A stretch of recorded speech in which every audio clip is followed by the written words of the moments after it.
I chain smoke and I say fuck a lot. But I accept myself for the way I am. I accept you too. Viewer discretion advised. So we already knew Ghislaine Maxwell was in hiding, and that's when we got that bullshit In-N-Out Burger thing. Which I did read that book she was reading, The Book of Honor, if it was even her that was reading it, but here's a couple little clips that pertain to the whole Epstein fiasco. First off, they use passports or other identification that go with their cover story. It was a morning like many before it, full of the rituals of leaving. She watched as her husband emptied his wallet of any identification cards that might conflict with the pseudonym under which he was to work overseas. Out came the Social Security card, the credit cards, driver's license, even the family photographs, anything that might betray him. He sifted through his passports, selecting the right one for this mission's cover story. He was to be a civilian employee of the Defense Department. It was not the first time he had used that cover. Another thing is, it doesn't matter what's in black and white. It doesn't mean it's true. By all accounts, Merriman's was an utterly unremarkable and prosaic passing. The local newspaper reported what the family had told them, that Merriman had been in an auto accident the evening of August 20 while at Ramey Air Force Base in Puerto Rico. The precise cause of death, it was said, was a pulmonary embolism. It was all in black and white on his death certificate, his autopsy report, and his cemetery record. Merriman had had the misfortune to somehow strike a road abutment, the words appearing on his official death certificate. As a common traffic fatality, he hardly seemed worthy of such hallowed ground. But Merriman's widow, Val, knew otherwise. She knew the death certificate had been dummied up, the newspapers duped, and the pathologist misled. She knew it was all part of one grand lie. Everything, that is, except the one undeniable fact. John Merriman was dead.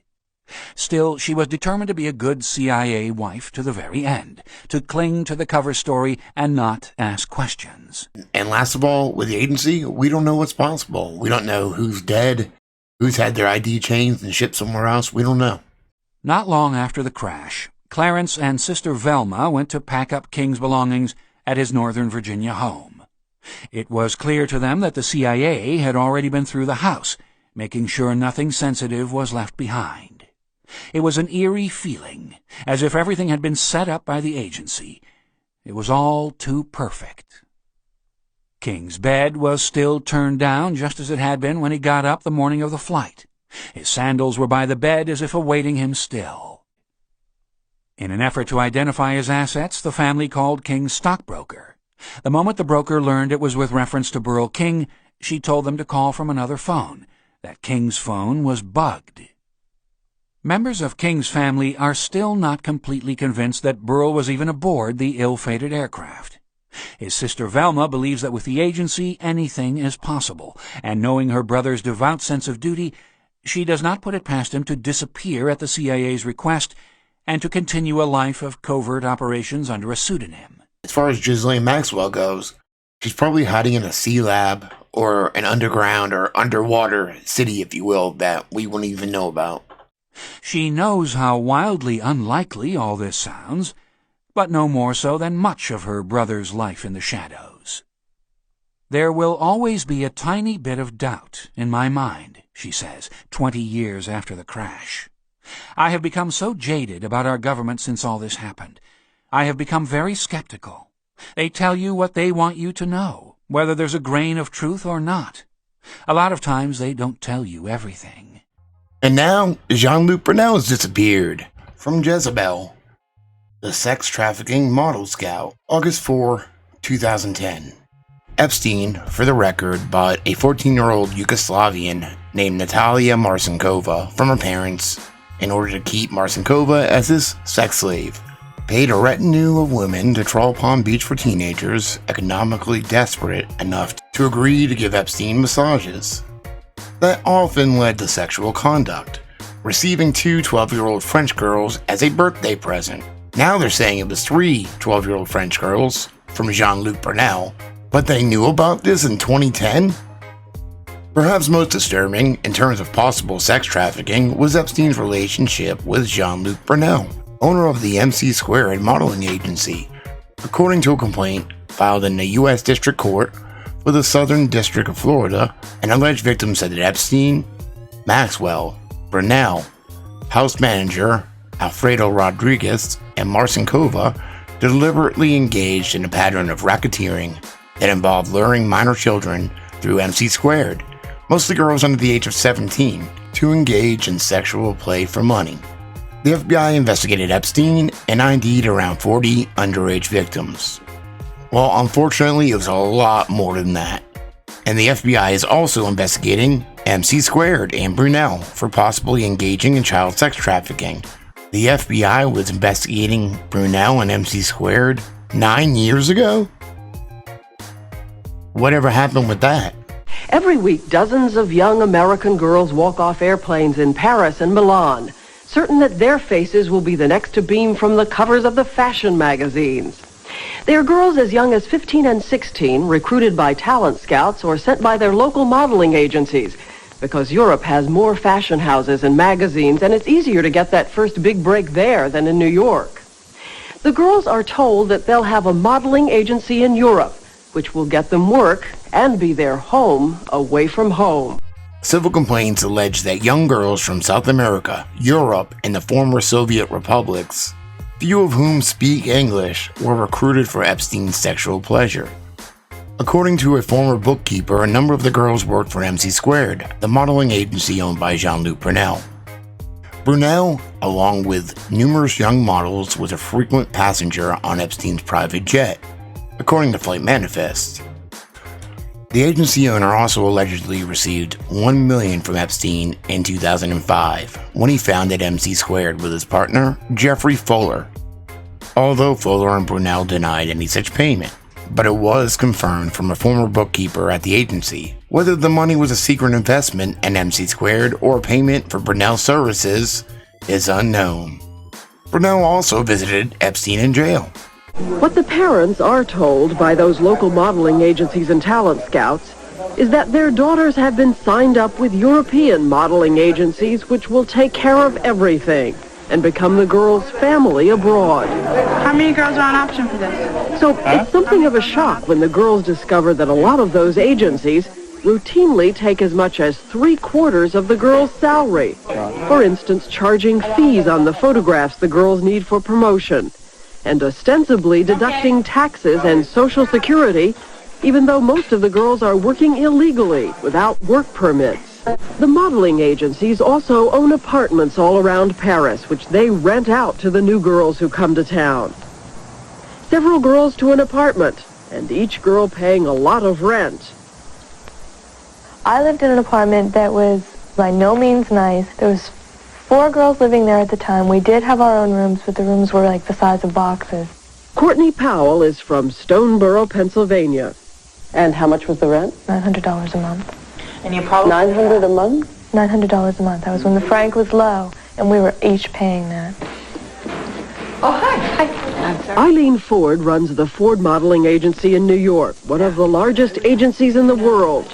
She's known for the way she protects her girls. She uses the European agencies to book work for her girls abroad, so a contract with her can have a profound effect on a European agency's business.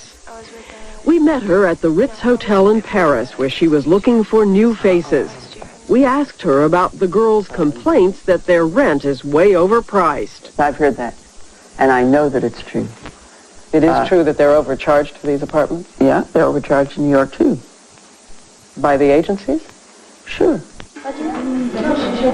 The girls say not only do a lot of agencies take financial advantage of them, sometimes they're taken advantage of in other ways, too. Oh, my God. This is an agency owner named Claude Haddad.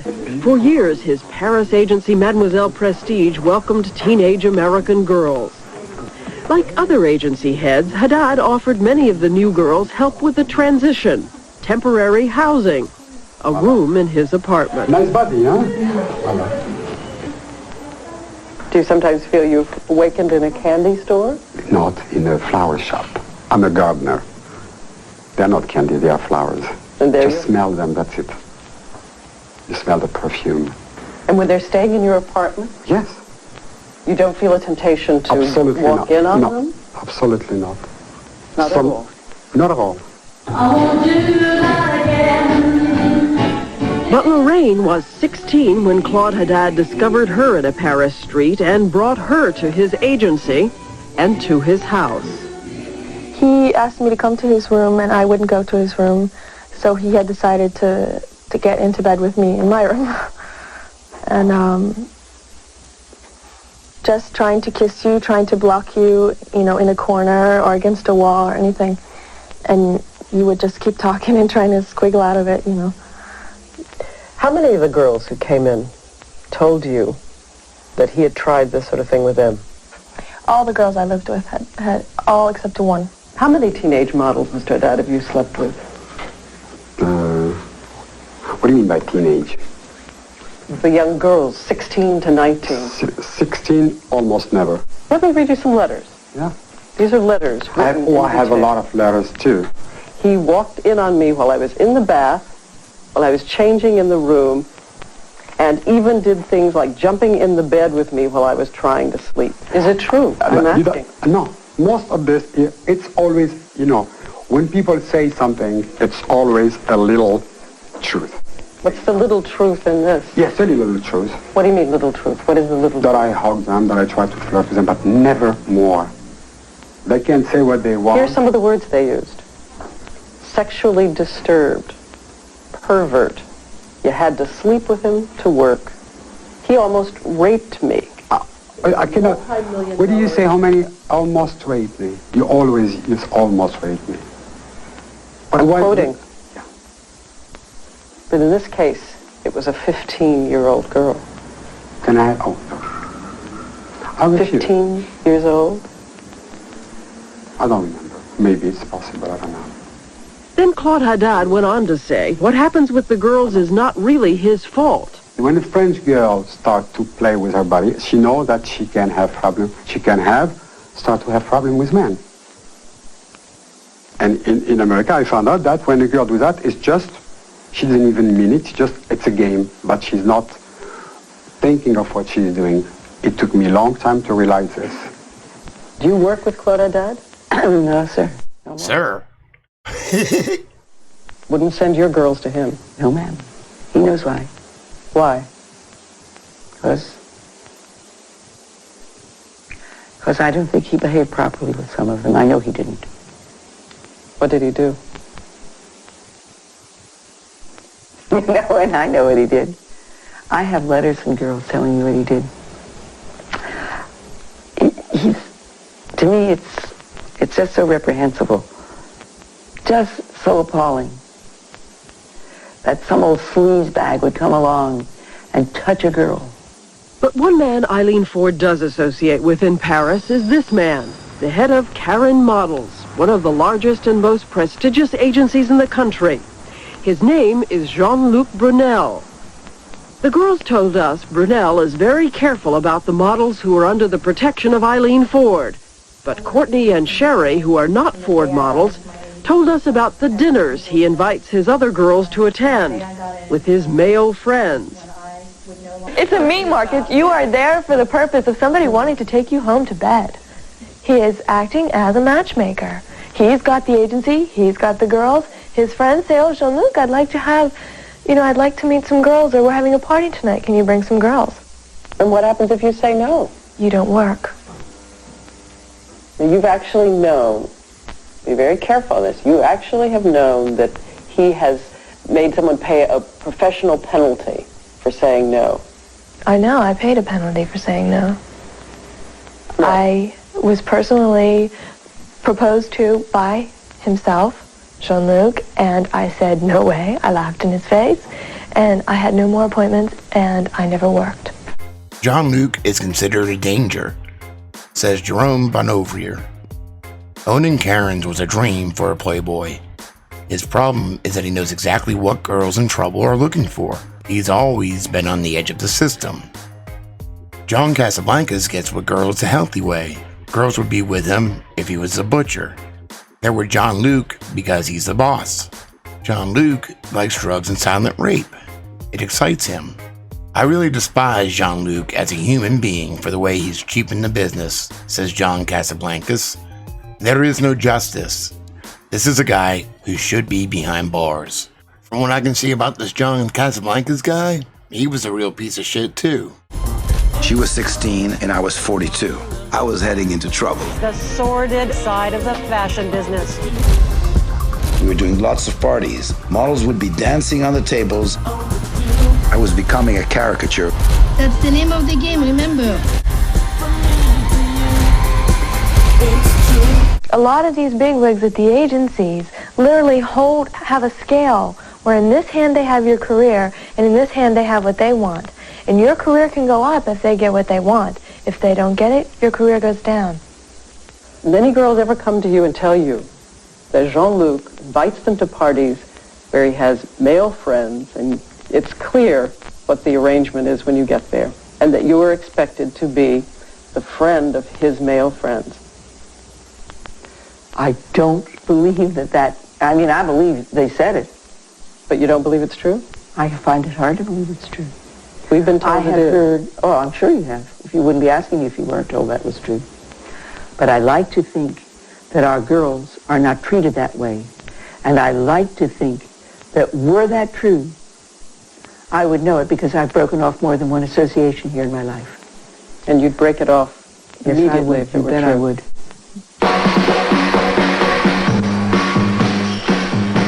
At discotheques like the Bandouche and the Palace, models are admitted free. When we filmed at the Bandouche, Jean-Luc Brunel was there.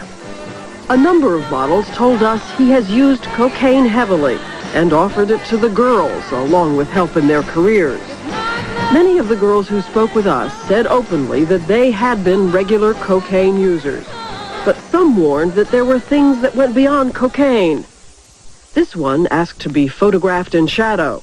So you first met Jean-Luc Brunel in a nightclub when he offered you drugs, cocaine. And Jean-Luc, did he use drugs? Oh, yes. You say, oh, yes, a lot? Well, that's why I used to like to see him, because he'd always give me a little vial of cocaine and say, you know, go have a good time in the bathroom. That was more or less, he did that with all the girls. And everyone else. This girl told us a few years ago she went to Jean-Luc's house with a few of his friends. She said a powerful hallucinogenic drug was slipped into her drink, and that Jean-Luc kept urging her to go in and take a bath.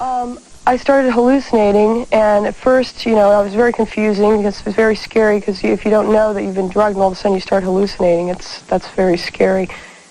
She said she managed to get out of the house, but stayed disoriented for 24 hours. But this ex-model says several years ago she went to Jean-Luc's house and didn't get away. She asked to have her voice and face disguised. He gave you a drink? Yes. You drank it, and then what? I blacked out. I don't remember anything after that. The next thing you remember was being in this man's bed. Who was he? Do I have to say the name? It was Jean-Luc from Karen's modeling agency. You were raped? Yes, I do know that. You're sure? Yes, I'm positive. I know.